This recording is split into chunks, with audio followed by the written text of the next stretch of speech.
Sivney cocked his head, studying Naran. Why don't you want my help? Is it because you don't want help in general, or is it because I'm an Omega? You know, some sort of alpha pride thing? Well, when he put it like that, it sounded ridiculous. I don't like being this weak. For the first time, Sydney's face lost that professional edge, and the compassion in his expression felt real. I can understand that. No one likes to show their weaknesses. It makes you vulnerable. It makes me want to tear my hair out, Naran muttered. The reality is that you do need help, and I'm here to provide it. What if I don't want your help, but prefer someone else's? Really? You're going to make this personal? It's not personal. It's that you're... How could he explain this in a way that wasn't insulting? It wasn't just that Sivney was an Omega. It was that he was a young Omega, a cute one, a healthy one, everything that Naran would never have. Once upon a time, he would have stood a chance with an Omega like him, but now he was 42 years old, still single with a broken body and zero hope for the future. Sivney reminded him of everything he could never have again, and that hurt even more than his legs. Never mind, he said. You'll have to do. Sivney chuckled. Well, if that isn't an enthusiastic embrace of my personality and qualities, it's as good as it's going to get. So you'll have to settle for it, Naran snapped. Fine by me. First order of business, you need a shower. Hell no, he was not undressing in front of Sivney. Abso-fucking-lutely not. Did Sivney really think that Naran would... No, wasn't going to happen. Why do I need a shower? Yep, the petulant child voice was back.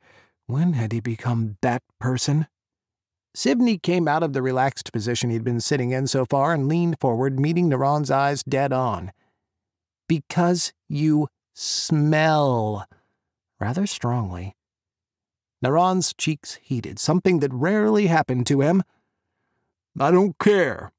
It's not going to bother anyone because no one else is here. I'm here, Sivney said, and that friendly tone had a core of titanium. And it sure as hell bothers me. Naran had to respect the Omega's insistence, but that still didn't mean he was going to give in. Still not going to happen. Why? Because you don't want me to see you naked? You think I've never seen a naked alpha before? I'm 5 weeks away from delivering a baby, so I'm pretty sure I know how everything works. Besides, I've seen plenty of patients during my internships.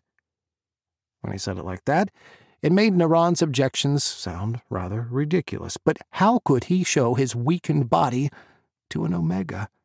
He barely looked like an alpha anymore, for fuck's sake. Displaying his body to an Omega when he'd been in his prime had been a source of joy, but now this was humiliating to say the least. He stopped talking again, unable to find the words to express the storm of emotions inside him. Look, I understand you're embarrassed, okay?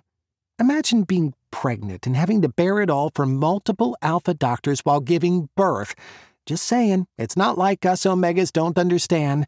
We know all about humiliating and embarrassing, but you're gonna have to get over yourself because you need a shower. And you need one bad. I'm not leaving until you've showered. So let's do this.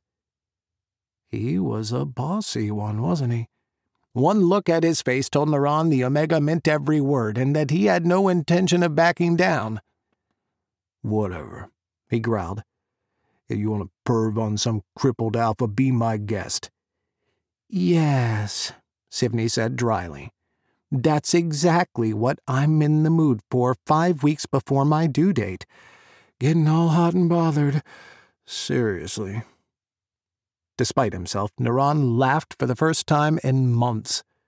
Maybe having Sivney around wouldn't be so bad after all.